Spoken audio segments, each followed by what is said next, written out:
Hello everyone, how are you all? I hope you all are enjoying good health, good learning. आज हम लोग poem English class 10 first flight book की poem Amanda composed by Robin Klein. तो poetess का नाम है Robin Klein. Robin Klein is an Australian author of books for children. ये Australian writer थी। इन्होंने मुख्य रूप से चिल्ड्रंस के बारे में कविता, कहानियाँ, आर्टिकल्स इत्यादि लिखे हैं। She was born on 28 February 1936 in New South Wales and now resides near Melbourne. तो इनका जन्म जो है 28 फरवरी 1936 को हुआ ऑस्ट्रेलिया में न्यू साउथ वेल्स में, और इस समय ये मेलबोर्न में रहती हैं। She had her first short story published at the age of 16। जब ये 16 साल की थी तभी इनकी बुक पब्लिश हो गई थी।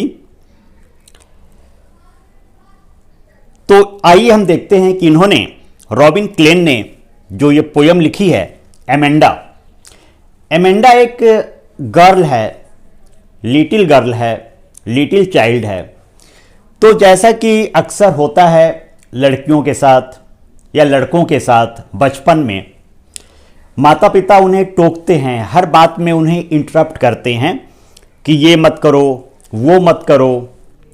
तो इससे एमेंडा को क्या फील होता है, उस छोटी बच्ची को क्या फील होता है, इस पोयम में रॉबिन क्लेन ने बहुत अच्छे से इसको समझाया है।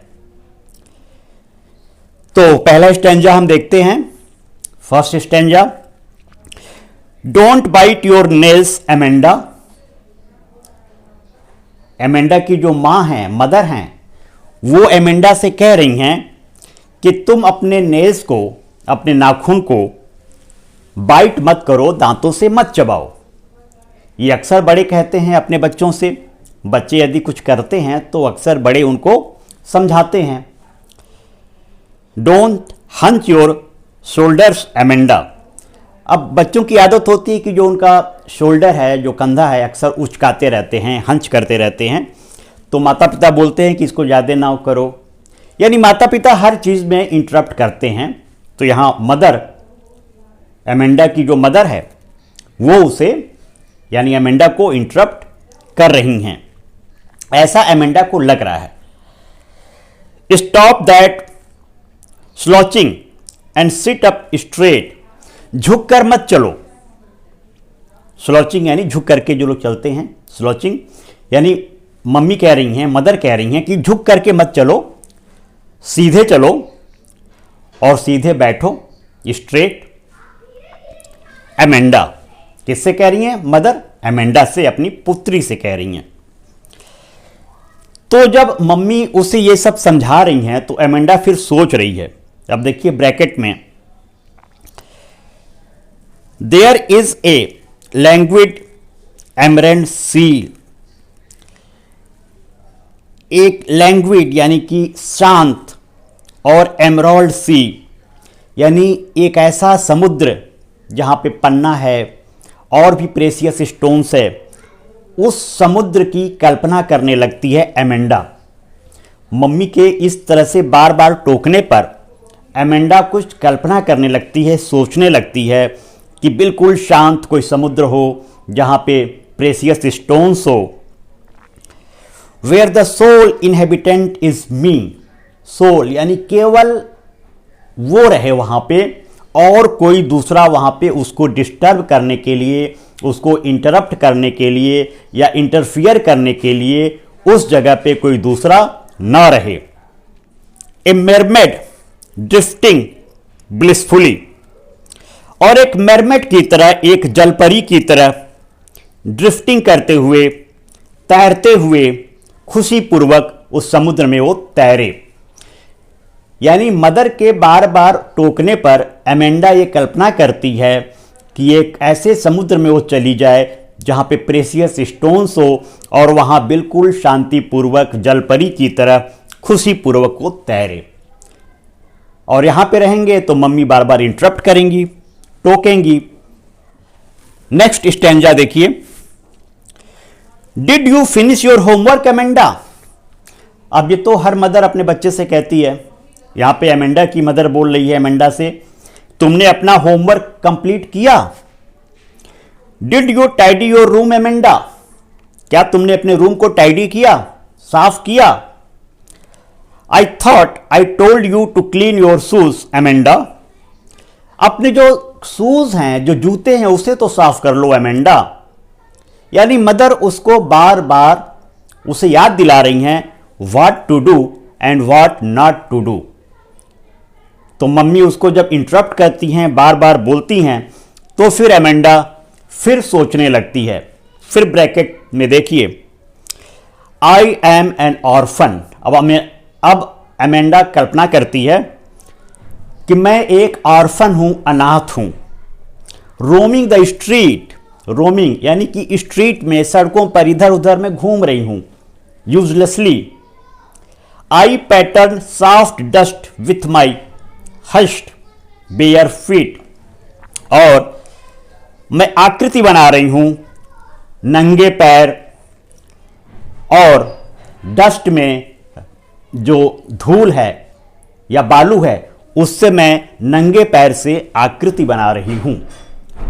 और मम्मी ने क्या कहा था कि अपने शूज को साफ कर लो, और ये कह रही है, ये सोच रही है एमेंडा कि काश कि मैं नंगे पैर रह पाती, नंगे पैर किसी आकृति को धूल से बनाती।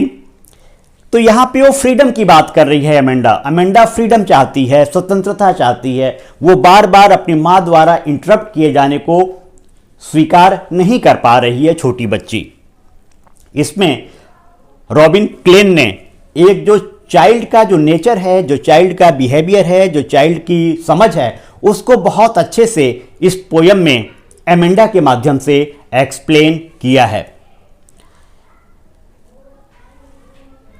The silence is golden, the freedom is sweet. और जो साइलेंस है, जो चुप्पी है, जो शांति है, ये गोल्डन है, स्वर्णिम है। और जो फ्रीडम है, जो स्वतंत्रता है, ये बहुत प्यारी है। ऐसा एमेंडा को विश्वास है, ऐसा एमेंडा को लगता है कि बार बार मुझे इंटरप्ट ना किया जाए, बल्कि मुझे फ्रीडम से और शांति से रहने दिया जाए। अगले स्टेंजा में रॉबिन क्लेन लिख रही हैं, don't eat that chocolate Amanda. Amanda, chocolate को मत खाओ। रिमेंबर योर एक्ने एमेंडा, अपने जो एक्ने हैं, जो मुहासे हैं, उसे याद करो। यदि तुम चॉकलेट खाओगी तो ये जो तुम्हारे एक्ने हैं, मुहासे हैं, और बड़े हो जाएंगे, इससे तुमको प्रॉब्लम होगी। Will you please look at me when I am speaking to you Amanda. Amanda, मैं तुम्हें समझा रही हूं, बता रही हूं, और तुम मुझे नहीं देख रही हो। मेरी तरफ देखो, मैं तुमसे बात कर रही हूं। एमेंडा की मम्मी कह रही हैं कि एमेंडा मुझे देखो, मैं तुम्हें समझा रही हूं, तुम्हें अच्छा बनाना चाहती हूं, इसलिए मैं इतनी चीजों को ध्यान से, बारीकी से तुम्हें समझा रही हूं।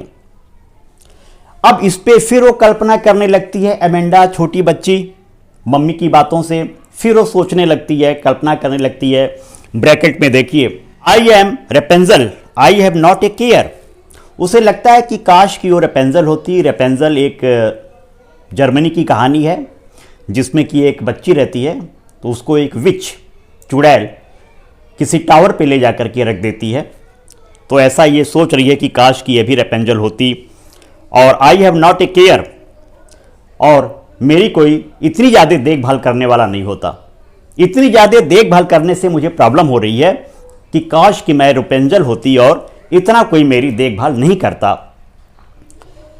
Life in a tower is tranquil and rare. और जो टावर पे लाइफ है, यानी पहाड़ी पे जैसे रेपेंजल बहुत शांति से रह रही थी, उसे ऐसा लग रहा है एमेंडा को कि बहुत शांति से रह रही थी, लेकिन ऐसा तो था नहीं। लेकिन ये सोच रही है कि काश कि मैं भी रेपेंजल की तरह किसी टावर पे, पहाड़ी पे होती तो बहुत शांति के साथ जी सकती थी। वहाँ पे मुझे कोई उपदेश देने वाला, कोई मुझे समझाने वाला नहीं होता, कोई मेरी लाइफ में इतना ज़्यादा इंटरफियर करने वाला नहीं होता। इस तरह के कुछ ख्यालात एमेंडा के मन में मम्मी की बातों को सुनकर के आते हैं। I will certainly never let down my bright hair, और जो मेरे ब्राइट हेयर हैं उसको मैं नीचे नहीं गिरने देती। तो इस तरह की भी कल्पना एमेंडा करती है जब भी उसकी मम्मी उसको कुछ उपदेश या कुछ प्रीचिंग करती हैं। फिर मम्मी बोलती हैं, stop that sulking at once Amanda. अब यहां पे सल्किंग का मतलब एनॉयड से है, नाराज होने से है। इतना कुछ सुनने के बाद एमेंडा थोड़ी सी नाराज हो जाती है, तो मम्मी समझाती हैं कि तुम इस तरह से नाराज मत हो। You are always so moody Amanda, तुम्हारा मूड एमेंडा हमेशा स्विंग होता रहता है, कभी नाराज होती हो, कभी खुश होती हो, अधिकतर समय तो तुम नाराज ही रहती हो। Anyone would think that I nagged at you, और लोग सोचते होंगे कि एमेंडा की मम्मी हमेशा एमेंडा को डांटती ही रहती हैं। नैग यानी रिब्यूक इज कॉल्ड, डांटना।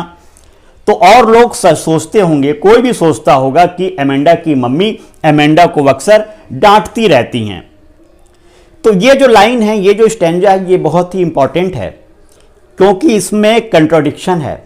एक तो मम्मी उसे डांट के समझा भी रही हैं और दूसरी तरफ एमेंडा को कह भी रही हैं कि लोग जो दूर से देख रहे हैं वो ये समझ रहे होंगे कि एमेंडा की मम्मी एमेंडा को अक्सर डांटती रहती हैं। तो इस तरह से जो बच्चे होते हैं, बच्चों को गार्जियन हमेशा समझाते रहते हैं और इसमें कोई बुरा मानने की तो बात है नहीं, हालांकि बच्चे बुरा मानते हैं। और रॉबिन क्लेन ने बहुत अच्छी तरह से इस पोएम को कंपोज किया है और जो चाइल्ड का जो नेचर है, जो चिल्ड्रंस का नेचर होता है, उसको बहुत अच्छी तरह से इस पोएम में परिभाषित किया है, डिफाइन किया है। इस चीज़ को आप बहुत अच्छे से पढ़ेंगे, इसको एक्सप्लेनेशन को लिखेंगे भी, इसकी समरी भी लिखेंगे कॉपी में, जो कठिन वर्ड्स हैं उसके मीनिंग्स लिखेंगे और कॉपी में 4 लाइन्स की पोएम भी लिखेंगे। क्वेश्चंस आंसर्स वीडियो डिस्क्रिप्शन से आप करेंगे। Happy learning.